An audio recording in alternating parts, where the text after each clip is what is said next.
Bismillahirrahmanirrahim. Assalamualaikum warahmatullahi wabarakatuh.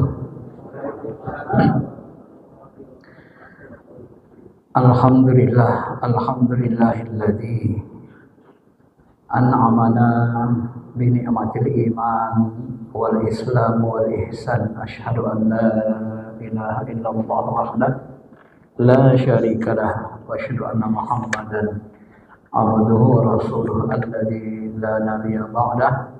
Allahumma shalli ala habibina syafi'ina Muhammadin wa ala alihi wa sahbihi ajma'in. Amma ba'd. Ma'asyiral muslimin, Bapak Ibu yang dirahmati Allah, mari sama-sama kita mensyukuri segala nikmat Allah Subhanahu wa taala. Mudah-mudahan dengan bersyukur ditambah segala nikmatnya dan dikekalkan nikmat-nikmat yang sudah ada. Malam ini kita akan lanjutkan kajian kita. Senin lalu terakhir membahas tentang istinja, Pak ya. Ini kita bahas adab buang hajat, buang air. Sudah? Belum ya? Ada buang hajat.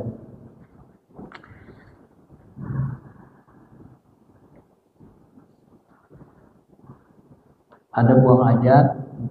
Beliau mengatakan wa yajtanibu istiqbal kiblah. Kalau kita buang air besar atau buang air kecil, tidak boleh membuang hajat di tempat terbuka. Di tempat terbuka menghadap kiblat. Ada dua hadis dalam kitab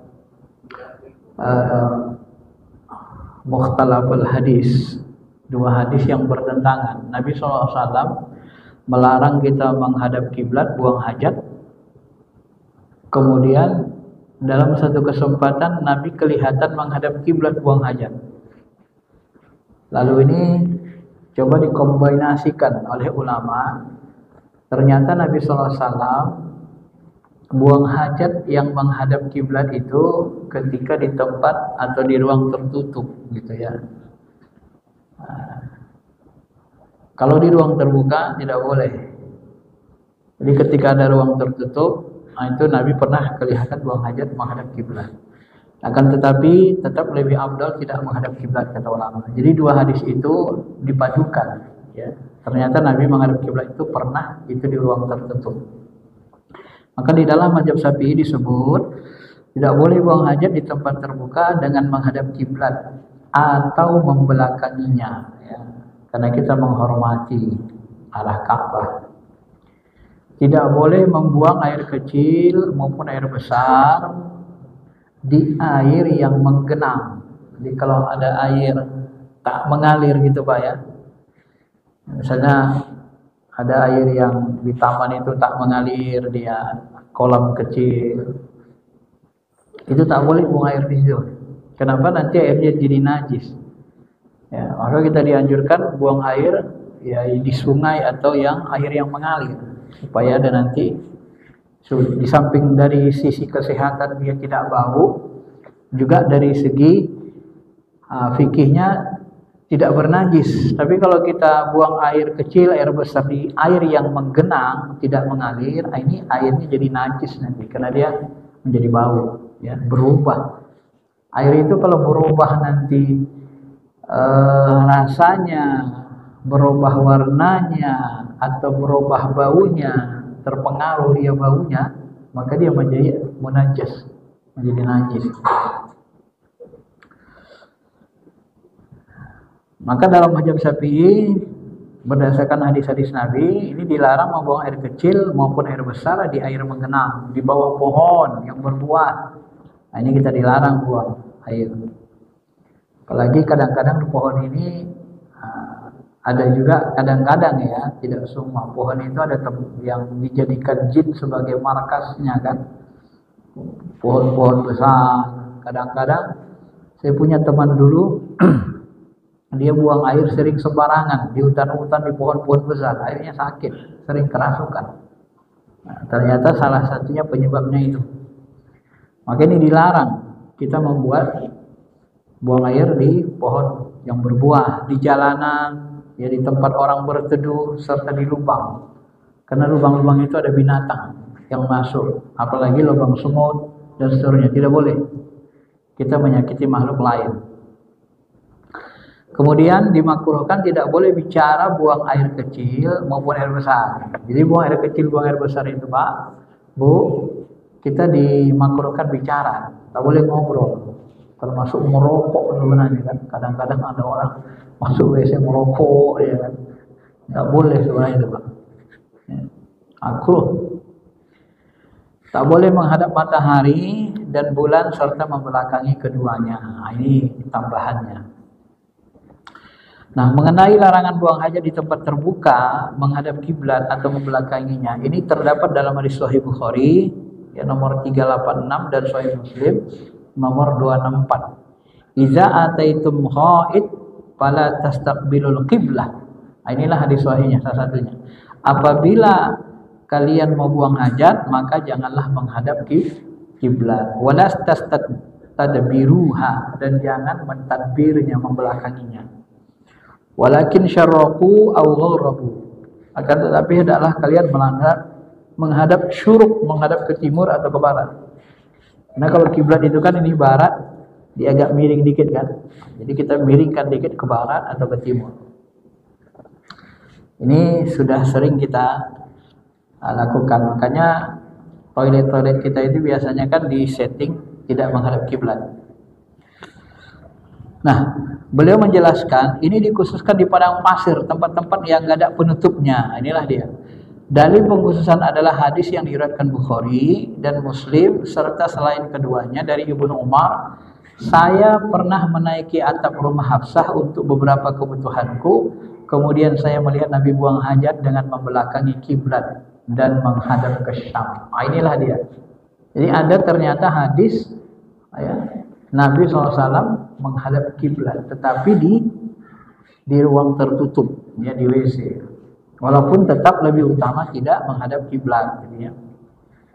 Maka hadis pertama tadi ini untuk buang hajat di tempat umum yang lepas, tidak ada penutup. Tempat tak ada penutupnya. Hadis kedua ini di tempat yang buang hajat khusus, tempat-tempat yang khusus yang ada penutupnya.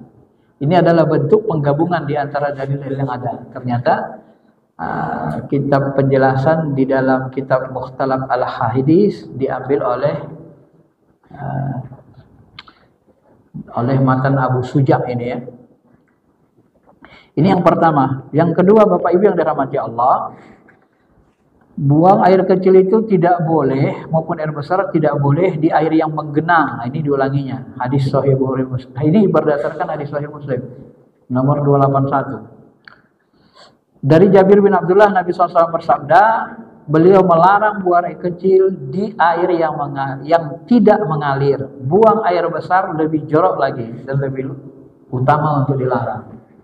Ya, secara kesehatan pun kita bisa memaknainya gampang ya. Nah, ini dalilnya Sahih Muslim. Kemudian larangan membuang hajat di jalanan tempat orang berteduh. Ini disebutkan Nabi dalam hadis Sahih juga, Sahih Muslim 269. Ittaqul la'anain. Qalu wa man la'anain ya Rasulullah alladzi yatakhalla fi tariqin nas aw fi dhillihim. Takuti kalian ada dua laknat. Sahabat bertanya, ya Rasul, apa dua yang terlaknat itu? Jawab Rasul, orang yang buang air besar di jalan manusia dan tempat berteduh. Ini mohon maaf nih.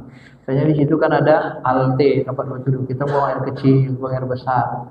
Jadi orang yang menetap di halte itu rasanya bau sekali. Ini kurang ajar ini katanya.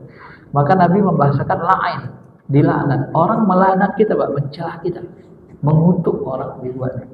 Kenapa? Karena tempat menteduh, tempat orang berteduh kita kotori, kita buat bau. Ya. Ini maka disebut Nabi membahasakan dengan la'atain, ya. La'anain, dua laknat. Karena kita dilaknat Allah, manusia pun yang berteduh di situ melaknat kita. Ini kotoran siapa ini? Kok nggak ada sopan santunnya gitu kan? Buang air sembarangan aja. Nah. Adapun melarang buang hajat di lubang, ini hadis Abu Daud, ya, diriwayatkan Abu Daud, Nabi SAW melarang buang air kecil di lubang, apalagi lubang-lubang sumut, ya, ada binatang. Sambil bicara, ini didasarkan kepada Sahih Muslim nomor 370, ya. Kemudian ada lagi hadis Abu Daud nomor 15 disebut la yakhruju rajulani yadribanil kha'id kashifaini an auratihi. Jangan dua orang laki-laki membuang hajat dengan saling menampakkan aurat dan saling bicara. Ini. Apalagi di WC umum kan. Sebisanya jangan nampakkan aurat. Kita laki-laki auratnya dari lutut sampai pusar, ya, pusar. Itu aurat besar. Kan kadang kalau kita di kolam renang gitu kan ada tempat tempat ganti pakaian, disiapin. Nah, itu kadang-kadang hanya dilapisi kain saja kan. Nah, itu jangan sampai diusahakan, jangan sampai kena aurat kita, jangan terlihat. Ya, dan jangan juga saling bicara kalau buang air besar atau buang air kecil. Nah, sebenarnya kalau kita buang air kecil atau air besar disunahkan berdehem dan disunahkan pakai tutup kepala, Pak. Ya. Kalau dalam dunia spiritual tak boleh dua kepala terbuka, ya. Kepala bawah sudah kebuka, kepala atas nggak boleh dibuka, gitu ya. Harus ditutup. Itu sunnahnya. Maka nanti orang-orang jemaah tabligh itu, Pak, kalau misalnya mereka buang air kecil, buang air besar, ya, ininya dimiringkan gini atau diginikan mereka, untuk ketutup. Ya. Itu salah satu mahkota kita, kepala kan ditutup. Dan salah satunya adalah supaya semburan-semburan penyakit yang ada di WC tidak masuk lewat kepala kita. Maka disunahkan ditutup, tutup kepala. Nah, ini yang paling sering kita lupakan kan. Nabi mensunahkannya itu. Masyaallah muslimin, Bapak Ibu yang dirahmati Allah Subhanahu wa taala. Mengenai larangan menghadap matahari dan bulan serta membelakangnya, Imam Nawawi menyebutkan dalam Al-Majmu'. Hadis menyatakan ini adalah dhaif, walaupun hadis ini lemah, ya. Enggak apa-apa diamalkan. Kalau ditinggalkan pun enggak apa-apa juga, ya. Karena nanti sebagian ulama juga ada, seperti Al-Khatib, beliau berkata dalam Al-Iqna, pendapat ini bisa dipegang. Kemudian yang ketujuh, disunnahkan bagi orang buang hajat untuk mengucapkan zikir-zikir dan doa yang berasal dari Rasul. Allahumma inni a'udzubika minal khubsi wal khaba'is. Aku berlindung kepadamu ya Allah dari setan laki-laki dan setan perempuan. Khubs, khaba'is. Sebagian ulama kita mengatakan khubs, setan laki-laki, setan perempuan, itu termasuk adalah di dalamnya kuman. Maka ada nanti yang menyebut kuman itu bahagian dari setan karena dia membawa penyakit. Ya, jadi kuman-kuman. Jadi kuman-kuman itu setan. Bau setan itu, Pak, itu lebih kurang kayak bau air seni baunya. Maka itu nanti kita dianjurkan untuk berlindung pada Allah Subhanahu wa taala, ya. Dan minumannya yaitu air seni itu. Senang mereka dengan kotoran. Maka kalau ada orang ajan Allahu Akbar, Allahu Akbar, setan lari ke bilik-bilik, masuk ke toilet itu, mana orang yang kencing, dia ginikan telinganya langsung ke orang yang buang air kecil itu, ya. Untuk apa? Menutup gangguan dari ajan. Mereka merasa tidak suka. Atau doa yang lain dalam hadis lain disebut ghufranaka lakal hamd, ghufranaka alhamdulillahilladzi adhaba 'anil adza wa afani. Segala puji bagi Allah yang menghilangkan dariku penyakit dan menyehatkanku. Ini doa keluar dari WC ya. Kalau keluar, kalau masuk tadi yang sering kita hafal, Allahumma inni a'udzubika minal khubuthi wal khaba'is. Ini hadis sahih Bukhari dan doa keluarnya hadis Abu Daud, Tirmidzi dan lainnya. Bapak Ibu yang dirahmati Allah Subhanahu wa taala, ini dalam fikih secara umum. Saya akan tambahkan detailnya. Ini detailnya ya. Nanti kalau Bapak ikut jemaah tabligh, ketemu ulamanya yang agak warak dan pengalamannya banyak, ilmunya lebih dalam, atau Bapak juga belajar di ulama-ulama tarekat yang pengetahuan fikihnya, fikih tarekatnya dalam, nanti akan disebut ya. Itu, ini mohon maaf nih, karena ini istinja kan. Ketika kita buang air besar, kan ada lubangnya itu. Itu Pak, ini kan pakai tangan jari manis ini. Usahakan jangan ada kukunya. Ini bersihkannya pakai jari manis. Ya, lubangnya gini, pakai jari manis. Ini Pak, ini nanti masih ada kotoran di sini. Kalau orang jemaah tabligh koreknya dikit, masukkannya dikit aja. Nah, nanti untuk menghilangkan baunya ini, Bapak geser kemari. Kalau guru kita tidak boleh pakai sabun. Ini nanti yang di sini, di dubur itu, tarikkan ke dalam lagi, di sini ada nanti sejenis apa namanya ya. Kalau bahasa kita kayak daki gitu kan. Nah, itu nanti membersihkan ya, membuang baunya, buang air besar kita. Jadi diginikan dia Pak. Nah, diputar sampai terasa bersih di ujungnya ini. Nah, kalau tidak sakit, masukin dikit aja segini, ambil kotorannya. Kadang-kadang kotorannya masih ada itu. Nah, kita rangsang begini nanti keluar lagi dia. Nah, itu buang air besar. Ya. Dan nanti bersihkannya, diambil daki-daki di belakangnya. Nah, kemudian setelah itu nanti kita akan colok pakai jari kecil ini, supaya ambiennya tidak keluar, menutupnya. Dan waktu kita mensucikan, membersihkan kotoran tadi, air besar tadi, itu dianjurkan kita giginya gini kan Pak, gitu. Jadi giginya dirapatin. Nanti kalau Bapak rapatin, kalau Bapak amalin sebulan, gigi Bapak akan terasa sangat kuat, kokoh. Ya. Saya sempat bertahun-tahun lupa juga ngamalkan itu Pak. Nih, dulu waktu rajin jemaah tabligh itu dijadi saya amalkan, kokoh sekali gigi kita nanti. Itu salah satu buat gigi kita kuat. Ya. Jadi waktu kita membersihkannya itu, dirapatkan gigi kanan atas bawah gitu. Nah, gitu. Nanti coba sebulan nanti Bapak gini kan giginya, tong keras giginya, kokoh. Ya. Nah, itu salah satu. Ini yang saya jelaskan ini, kalau dia tidak belajar rinci tentang istinja ini, enggak, di kitab-kitab gini agak jarang disentuh. Ya, jarang disebut. Kalau kitab gini secara umum aja. Ini biasanya pengetahuannya lebih detail. Itu kita peroleh dari ulama-ulama yang mereka nanti ya, mendalami tentang istinja itu secara lebih detail. Ma'asyiral muslimin, Bapak Ibu yang dirahmati Allah. Baik, selesai istinja ya. Itu tentang istinja, bersuci dari hadas kecil dan hadas besar. Kemudian yang lalu kita sudah bahas tentang wudu, rukun wudu sudah, sunnah wudu sudah dibahas. Sekarang masuk hal-hal yang membatalkan wudu. Lanjutannya.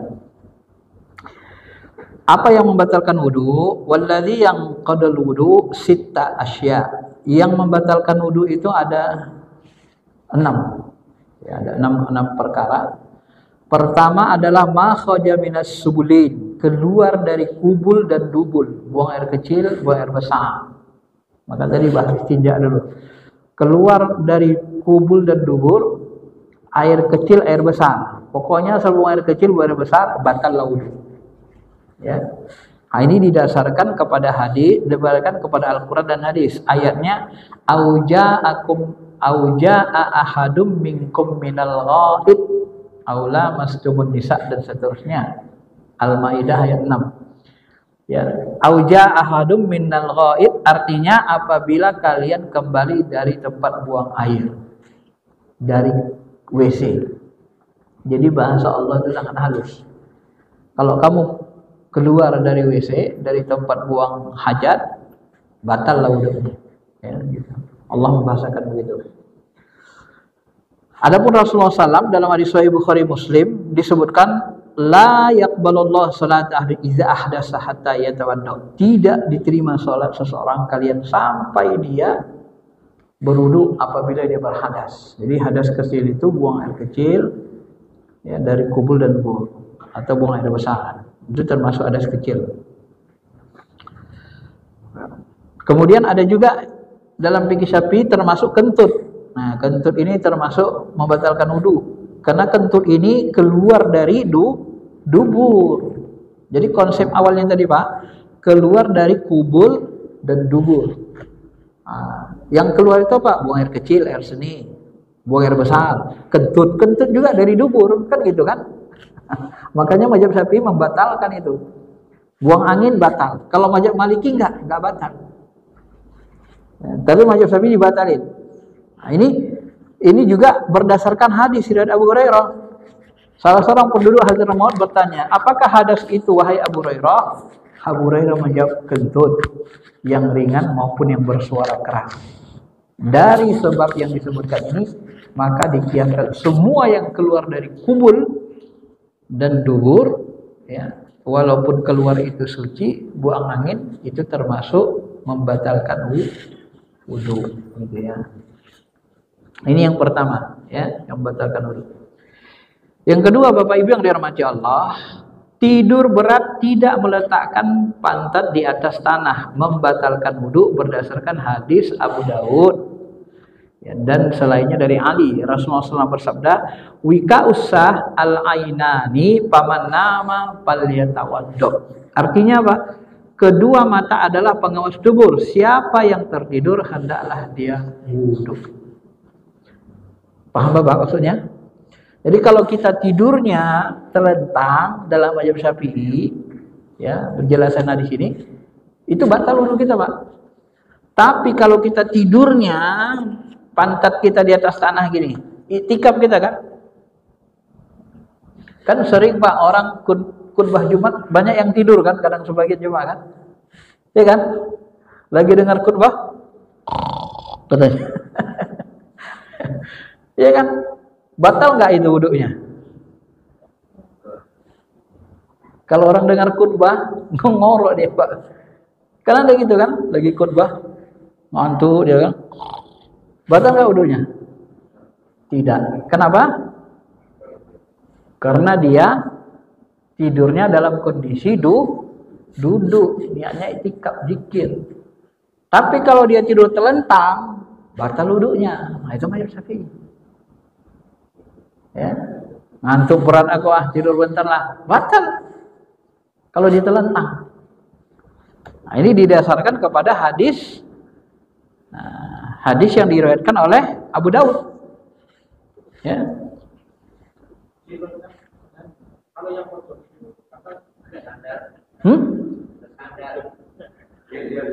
Oh, tidurnya bersandar, sama, tidak batal. Kenapa? Karena pantat kita terletak di atas tanah, gini ya. Ya. Karena dianggap di sini oleh ulama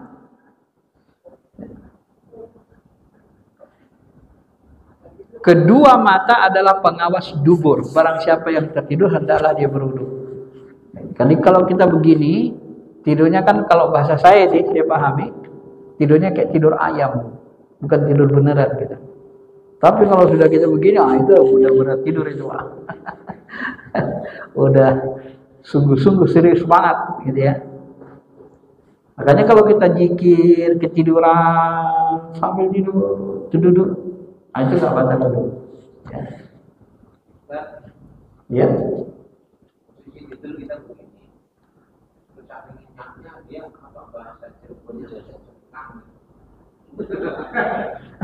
Saking dia dibuka ke depan atau ke belakang. Secengkang itu gimana? Begini. Yang penting jangan baring aja, Pak. Jangan berbaring aja. Kalau kaget dia, kadang-kadang kan memang gitu.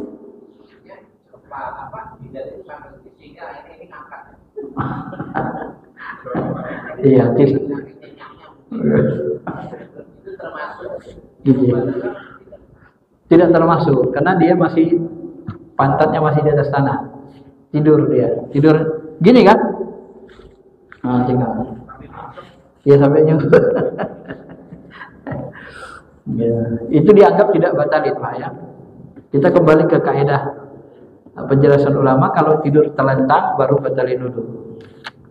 Biasanya kalau udah kayak gitu bangun itu, Pak. Apalagi Jumatan kan, saking ngorok dia kan. Dia bilang Allahu Akbar, komat. Kaget dia. Udah komat katanya. Kemudian yang membatalkan wudu yang ketiga, Bapak Ibu, bersentuh kulit laki-laki dan perempuan yang bukan mahram, ya. Berdasarkan firman Allah, aula mastumun nisa. Tadi auja'akum minal khaid, aula mastumun nisa. Lama saya itu bersentuh. Ini termasuk qaul qadim Imam Syafi'i. Pendapat Imam Syafi'i ketika dia di awal banget ya. Beliau itu kan ada dua pendapatnya. Pertama qaul qadim, satu qaul jadid. Jadi diperbaharui. Qaul qadim pendapat awal. Nah, pendapat awal beliau ini batal, asal sentuh batal. Gimana nanti kalau haji Ustaz? Itu kalau kita tawaf, Pak. Itu kan kadang tersentuh dengan perempuan kan? Kadang orang Afrika mana-mana tersentuh sama kita. Tawaf itu kalau tersentuh batal wudu. Kalau batal wudu kita tawafnya nggak sah. Wajib suci tawaf itu. Terus Bapak gimana ngatasinya? Nah, pakai qaul jadid Imam Syafi'i. Qaul jadid Imam Syafi'i apa? Bersentuh dengan wanita kalau tidak sengaja tidak batal. Tapi kalau sengaja itu batal. Karena kalau sengaja dianggap berniat untuk sesuatu. Nah, silakan Bapak kamu amalkan. Jadi kalau bersentuh sama istri yang nggak sengaja udah. Nah, saya sering juga itu kalau sentuh sama istri nggak sengaja, ya saya sholat aja. Karena ada hadis Aisyah, Nabi waktu sholat sentuh dengan Aisyah. Nabi terus menyelesaikan sholatnya. Hanya saja sebagian ulama mengatakan walaupun hadis itu sahih, Aisyah dengan Nabi itu pakai lapis jubah Nabi dan lapis sarung Aisyah waktu nyentuh itu tidak langsung. Nah, maka kalau ada lapis dalam mazhab Syafi'i nggak batal, ya. Maka dilapis dia. Usahakan lapisnya lebih tebal lagi, ya. Karena nanti di pendapat kedua ini, pendapat berikutnya yang membatalkan wudu, menyentuh kemaluan manusia dengan telapak tangan membatalkan wudu berdasarkan hadis, "Mamassa dzakarahu fala yusalli hatta yatawaddo." Siapa nyentuh kemaluannya, maka janganlah dia mendirikan salat sampai berwudu. Ini hadis dari Bisrah binti Safwan. Hadis Tirmizi menilai hadis ini sahih dan juga riwayat An-Nasa'i. Nah, jadi kalau kita menyentuh kemaluan langsung pakai tapak tangan batal. Supaya jangan batal apa kan kadang mohon maaf Pak, kadang kan gatal kan? Gitu kan? Kadang mau Pak datang gatal gitu kan, tiba-tiba gatal. Gimana supaya jangan batal wudu? Ambil sarung tebal baru garuk. Pakai lapis sarung. Jangan tipis, kalau nanti di sini di Kifaayatul Akhyarnya lebih tinggi lagi batal kalau tipis. Ya. Tapi kalau dia tebal dianggap nggak batal.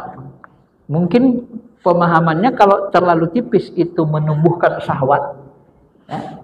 Tapi kalau dia tebal itu tidak bersyahwat gitu. Nah, itu yang menurut ulama Syafi'iyah begitu. Ya.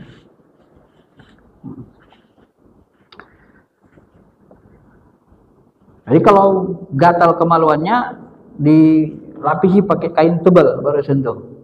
Nah, banyak hadisnya. Ini juga hadis Ibnu Majah, mamassa farjahu falyatawaddo. Siapa yang menyentuh kemaluannya makalah hendaklah dia berwudu.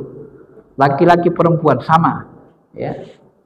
Jadi, yang kelima, batal wudu orang menyentuh lingkaran dubur manusia merupakan pendapat baru. Inilah qaul jadid, ya.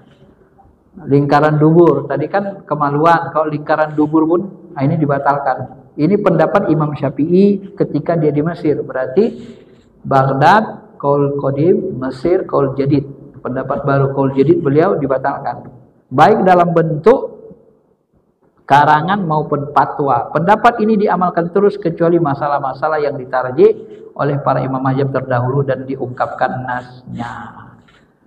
Nah, inilah dia ya. Jadi yang membatalkan itu di sini disebut ada 5 sebenarnya ya, tapi di sini disebutnya 6 di pembukaannya. Tapi dijelaskannya hanya 5 poin. Ya mungkin dimasukkannya salah satunya buang angin, tapi buang angin masuk keluar dari dubur ya. Baik Pak, Bapak Ibu yang dirahmati Allah Subhanahu wa taala, ya ini penjelasannya berserta dari dalil. Jadi malam ini kita sudah jelaskan pertama tata cara istinja, kemudian yang membatalkan wudu. Termasuk istinja itu ya silakan diperhatikan betul, jangan sampai nanti di dubur kita itu ada sisa air besar ya.